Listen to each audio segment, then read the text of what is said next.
வேணா பாருங்க, வேணாம்னா மூடிட்டு வேற ஏதாவது சேனல் மாத்திடலாம். சோ இந்த பிரச்சனை மறந்து அந்த பிரச்சனைக்கு போயிருவாங்க, அவ்வளவுதான் வித்தியாசம். அடுத்த வருஷம் உலகமே அழிஞ்சாலும் பிக் பாஸ் 9 கண்டிப்பா கண்டிப்பா நடக்கும். அதனால சிம்பு வராது இருக்குது அவருக்கு நல்லது. அவருக்கு நல்லது, ஆமா, நமக்கும் நல்லது. எனக்கு தெரிஞ்சு கமல் சாரை விட வந்து கார்த்திக் சார் வந்து ரொம்ப கான்ட்ரவர்ஷியலா கேட்டுருவாரு. கண்டிப்பா தேவையில்ல. அதனால யாருக்கும் எந்த யூஸும் கிடையாது. தெரியல, அதான் நான் தான் சொன்னனே, நான் பார்க்கவே மாட்டேன். எனக்கு யாரு பண்ணா எனக்கு ஏன்னா பார்க்காத ப்ரோக்ராம் யார் பண்ணா என்னடா அப்படின்ற மாதிரி. விஜய் டிவி வந்து பிஜேபி கூட தான் இருக்கா, பிஜேபி ஆதரவா? பிக் பாஸ் கேள்வியா இல்ல பிஜேபி டிஎம்கே கேள்வியா?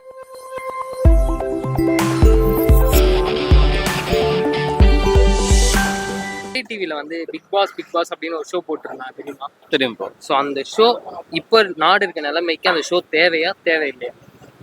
தேவையா தேவையில்லையானா அது பாக்குறவங்களை பொறுத்து தான் இருக்குது. ஓகே, சில பேருக்கு தேவைப்படுது, என்டர்டைன்மெண்டா அவங்களுக்கு தேவைப்படுது, சில பேருக்கு விருப்பம் இல்லை. ஸோ அந்த மாதிரி தான் சில பேர் அதை என்டர்டைன்மெண்டா நினைக்கிறாங்க இல்லையா? ஸோ அதனால அவ்வளோதான். தேவையா தேவையில்லைன்றதா நம்ம கிட்ட தான் இருக்குது. வேணா பாருங்க, வேணாம்னா மூடிட்டு வேற ஏதாவது சேனல் மாத்திடலாம். சரிதான். ஸோ இந்த ஷோ பார்க்கறதுனால ஃபேமிலியில் வந்து நிறைய ப்ராப்ளம்லாம் வருது. சில ஹஸ்பண்ட் ஒய்ஃப்குள்ள சண்டை அப்படிலாம் இருக்கு அப்படின்ற மாதிரிலாம் சொல்றாங்க. நான் ஹஸ்பண்டும் இல்லை, எனக்கு ஒய்ஃபும் இல்லை. ஹஸ்பண்ட் இல்லை அதனால இல்லைங்க, நான் ஹஸ்பண்டும் இல்லை, நான் எனக்கு ஒய்ஃபும் இல்லை. அதனால எனக்கு வந்து அந்த ஃபேமிலி பிரச்சனைகள் எல்லாம் தெரியல. ஜாலியா வந்து பிக் பாஸ் எங்க வீட்ல எல்லாம் நல்லா தான் பார்த்துன்னு இருப்பாங்க. ஸ்டார்டிங்ல எல்லாம் வேணாம் ஒரு வாரம் போயிடுச்சு அப்படின்னா அந்த பொண்ணு அடிக்கலையா, ஏன் அந்த பொண்ணு செயலடா அப்படின்னு கேட்க ஆரம்பிச்சிருவாங்க. ஆமா, ஸோ அந்த அளவு தாக்கம் வந்து இருக்கு. கண்டிப்பா இருக்கு. இல்லாமலாம் வந்து கண்டிப்பா தேவையில்ல. அதனால யாருக்கும் எந்த யூஸும் கிடையாது. அதுதான் உண்மை. அதுதான் நம்ம அதை பத்தி பேசுறதுக்கு பெருசா ஒண்ணும் இல்லை. இல்ல, ஆனாலுமே நிறைய ஃபேமிலி மெம்பர்ஸ் பாத்தீங்கன்னா வந்து ஹஸ்பண்ட் ஒய்ஃபா இருக்கட்டும், நிறைய பேர் குடும்பமா பார்க்கக்கூடிய ப்ரோக்ராமா இருக்கு. ஏன்னா அடுத்த வீட்டுல என்ன சண்டை நடக்குது அப்படின்ற பார்க்கக்கூடிய ப்ரோக்ராமா அது இருக்கு. அப்படி இருக்கும்போது உங்க ஃபேமிலில யாராவது பாக்குறவங்க இருக்காங்க? இல்ல, எங்க ஃபேமிலில பார்க்க மாட்டாங்க. எப்பயாச்சும் ரேரா சீரியல் பார்ப்பாங்க, அது கொஞ்சம் இன்ட்ரெஸ்டிங்காக இருந்தால் பார்ப்பாங்க. மற்றபடி எங்கள் வீட்டில் வந்து டிவி அடிக்ட்லாம் யாரும் கிடையாது. ஆமாம், நான் இண்டஸ்ட்ரியில் தான் இருக்கேன். பட் வந்து பிக் பாஸால் யாருக்கும் யூஸ் எல்லாம் ஒன்றும் கிடையாது. இன்னொன்று, பிக் பாஸில் ஒன்றும் புதுசாக ஒன்றும் சொல்லலை. எல்லாமே நம்ம வீட்டில் நடக்கிறது தான். நம்ம வீட்டில் என்ன நடக்கும், ஹஸ்பண்ட் ஒய்ஃபில் என்ன நடக்கும், என்ன பண்ணுறாங்க அப்படிங்கிறது அங்கே. பட் நம்ம லைவாக பண்ணுறோம், அவங்க ஸ்கிரிப்டடு, அதை வந்து மேக் பண்ணி அது ஒரு இன்ட்ரெஸ்டிங்காக காட்டுறாங்கிறாங்க. பட் நான் பிகினிங்கில் வந்து கமல் சார் லான்ச் பண்ணுறாருங்க ஃபர்ஸ்ட் எபிசோடு, ஃபர்ஸ்ட் சீசன் இருக்கு இல்லையா, அதை நான் பார்த்தேன். அதை நான் மட்டும் இல்லை, ஹோல் இண்டஸ்ட்ரியை பார்த்துச்சு. இல்லை, நம்ம நாடு இருக்கிற பிரச்சனைக்கு பிக் பாஸ் தேவையான்னு யோசிக்க முடியாது. ஏன்னா பிக் பாஸ் வந்து வருஷம் ஒவ்வொரு சீசனும் விட்டுட்டே தான் இருக்காங்க. ஸோ அப்போ இருந்தே நாடு பிரச்சனையில தான் இருக்கு.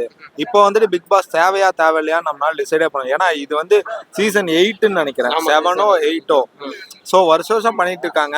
அடுத்த வருஷம் உலகமே அழிஞ்சாலும் பிக் பாஸ் 9 கண்டிப்பா நடக்கும். அதுல எந்த மாற்றமும் கிடையாது. உங்களுக்கு பிக் பாஸ் பிடிக்குமா? இல்ல ப்ரோ, நான் பிக் பாஸ் பார்க்க மாட்டேன். சரி, ஓகே. இப்போ இந்த பிக் பாஸ் மூலமா நிறைய பிரச்சனைகள் வந்து உருவாகுது ஃபேமிலிக்குள்ள. ஏன்னா ஒரு வீட்டுல நடக்கிற பிரச்சனை அதே பிரச்சனையை வந்து வெளியிலும் நடக்குதுன்னும் போது அந்த தாக்கம் வந்து பயங்கரமா இருக்கு. ஆமா. சோ அப்படி நீங்க ஏதாவது கேள்விப்பட்டீங்களா அந்த மாதிரி பிரச்சனை உங்க ஃபேமிலில ஏதாவது அந்த மாதிரி பிரச்சனை ஏதாவது?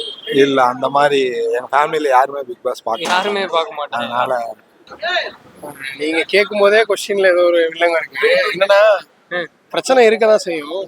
பட் ஆனா டெலிவிஷன் சைடு அது அவங்களோட விருப்பம். பட் ஆனா பண்றதுன்னா பண்ணலாம், அது பெருசா எதுவும் நம்ம பாதிக்க போறது இல்லை. ஒரு காலத்துல ஒரு ஷோ எல்லாம் இருக்கும், எப்படின்னா இந்த சொல்வதெல்லாம் உண்மை. ஸோ அதுல ரிலேட்டடா வந்தது தான் இந்த மாதிரியான ஷோஸ் எல்லாம். ஓகே. ஸோ அது நடத்துறது தப்பு இல்லைன்னு சொல்றதுக்கு நம்ம கிடையாது. அவங்களோட டிஆர்பி, அவங்க பண்ற அந்த ஒரு விஷயத்துக்காக அவங்க பண்றாங்க, அவங்களோட வருமானத்துக்காக அவங்க பண்றாங்க. ஸோ அந்த வகையில அது வந்து அது அவங்களோட இதுதான், நம்ம எதுவுமே சொல்ல முடியாது. இதுல இருக்கிற பிரச்சனைய இப்ப இங்க ஒரு பிரச்சனை நடந்துட்டு இருக்குன்னு வச்சுக்கோங்களேன்.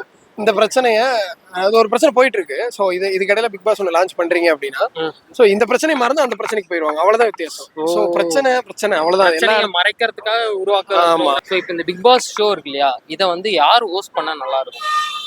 ஆல்ரெடி இப்போ கமல் சார் தான் பண்ணிட்டு இருந்தாரு. இப்போ வந்து அவர் அதுல இருந்து வெளியில போயிட்டாங்க அப்படின்னு அஃபிஷியலா வந்து சொல்லிட்டாங்க. பட் தெரியல, நெக்ஸ்ட் வந்து சரத்குமார் சாரோ சம்திங் போட்டிருக்காங்க அப்படின்ற சொல்றாங்க. அது எந்த அளவுக்கு நமக்கு இன்னும் தெரியல, உண்மையான்ட்டு தெரியல. இப்போ நமக்கு ஸ்டார்டிங் பாக்குறதுக்கு 2 பேரோட நமக்கு தெரியல. இத்தனை சீசனா வந்து நம்ம கமல் சாரை வந்து பார்த்துருக்கோம். இப்போ வந்து வேற ஒருத்தர் பண்ணும்போது அது எப்படி அவர் எப்படி பண்ணுவாரு அப்படின்னு தெரியல நமக்கு. பார்ப்போம், வந்தாதான் தெரியும். அதுவே கொஞ்சம் நல்லா பழகிடும் ப்ரோ. ஃபர்ஸ்ட் நமக்கு ஆமா, அதுவே வந்து பழகிடும் அது கொஞ்ச நாள்ல. ஸோ அதனால அது பெரிய விஷயமா தெரியாது. ஸ்டார்டிங் அப்படிதான் இருக்கும், சே கமல் சார் இப்படி பண்ணிருந்தாரு, இவ்வளவு இப்படி பண்ணிருந்தாரு அப்படி இருக்கும். ஒரு சீசன் இல்லை, ஒரு 1 மாசம் அப்படி போயிடுச்சுன்னு வச்சுக்கோங்களேன், அதே வந்து பழகிடும். எனக்கு தெரிஞ்சு கமல் சாரை விட வந்து சரத்குமார் சார் வந்து ரொம்ப கான்ட்ரவர்ஷியலாக கேட்டுருவாரு. பயங்கரமா பேசு. ஆமா, கமல் சார் கூட கொஞ்சம் பதுமானமா வந்து கேட்பாரு. அதாவது நம்ம கேட்குற கேள்வி ஒண்ணா இருக்கும், அவர் சொல்ற பதில் ஒண்ணா இருக்கும். பட் ஆனா 20 நிமிஷம் பேசியிருப்பாருன்னு வச்சுக்கோங்க. பட் அந்த மாதிரி சரத்குமார் சார் வந்து அப்படி இல்லை. என்னன்னா என்ன அப்படின்ற மாதிரி நான் நினைக்கிறேன். ஆமா, இது வரைக்கும் நிறைய இடத்துல அவரோட வீடியோஸ்லாம் நம்ம பார்த்துருக்கோம் இல்லையா, அதை வச்சு நான் சொல்றேன், கரெக்டா வந்து சொல்லிட்டு வர மூஞ்ச லட்சம் மாதிரி அப்படின்ற மாதிரி நினைக்கிறேன். ஸோ இப்போ வந்தீங்கன்னா கமல் வந்து அவர்கள் வந்து டிஎம்கேல கூட்டணி வச்சதுக்கு அப்புறம் தான் பிக் பாஸ்ல இருந்து அப்படியே வெளில வந்துட்டாரு. இப்போ சரத்குமார் அவர்கள் வந்து பிஜேபி கூட கூட்ட வச்சிருக்காரு. விஜய் டிவி வந்து பிஜேபி கூட தான் இருக்கா, பிஜேபி ஆதரவா? பிக் பாஸ் கேள்வியா இல்ல பிஜேபி டிஎம்கே கேள்வியா? கேட்க வேண்டியதா, நீங்க தான் நல்லா எதுக்கு எது அதுக்கும் இதுக்கும் அது வந்து அவங்க பர்சனல், இது வந்து சும்மா இவங்க பர்சனல். சைட்ல காசு வேணும் இல்லையா, சம்பாதிக்க செலவு பண்ண காசு வேணும் இல்லையா, நாளைக்கு போடும் போது கேட்பீங்க இல்லையா, என்ன போடும் போது இல்ல வீடியோ போடும் போது கேட்பீங்க இல்லையா காசு கொடுங்க அப்படின்னு. இவங்கெல்லாம் பண்ணுவாங்களான்னு டவுட்டு தான். ஏன்னா சேதுன்னு வந்து பயங்கர பிஸியா இருக்காங்க, அவங்க இதுக்குள்ள வர்றதுக்கான வாய்ப்பு இல்லை. சரத் சாருமே பிஸியான ஒரு ஷெடியூல்ல தான் இருக்காரு. மேபி அவரு கமல் சாருக்கு அப்புறம் பார்த்தீங்கன்னா சரத் சார் ஒரு சீனியர் பர்சன், அவர் வர்றாருங்கிற அவரோட தனிப்பட்ட கருத்து. மற்றபடி சிம்பு வரமாட்டார். ஏன்னா சிம்பு இப்போதான் அப்கமிங்ல வந்து நல்ல ப்ராஜெக்ட்லாம் பண்ணிட்டு இருக்காரு. ஸோ அதனால சிம்பு வராது இருக்குது அவருக்கு நல்லது. அவருக்கு நல்லது, ஆமா, நமக்கும் நல்லது. இல்லை நமக்கு நல்லது இல்லை, பட் அவர் இப்போ நல்ல படங்கள்லாம் பண்ணிட்டு இருக்காரு. ஸோ மறுபடியும் ஒரு கம்பேக் போயிட்டு இருக்கல, தேவையில்லாம அங்கே போய் அவர் ஆமா பேரை கெடுத்துக்கிறத தாண்டி அவர் டைத்தை அங்கே வேஸ்ட் பண்ண வேணாம்னு பாக்குறேன். தெரியல, அதான் நான் தான் சொன்னேனே, நான் பார்க்கவே மாட்டேன். எனக்கு யாரு பண்ணா எனக்கு ஏன்னா பார்க்காத ப்ரோக்ராம் யார் பண்ணா என்னடா அப்படின்னு. கமல் சாருக்கு பதிலா கமல் சாரே பயங்கரமா பண்ணாரு. அவரை தாண்டி அவரை அது வேற இடத்துல யாராவது வச்சு பார்க்கறதுக்கு முடியல, தோணவும் மாட்டேங்குது. இடையில கூட சிம்பு வராரு அப்படின்னு சொல்லிட்டு இருந்தாங்க. ஆனாலுமே கமல் சார் தான்.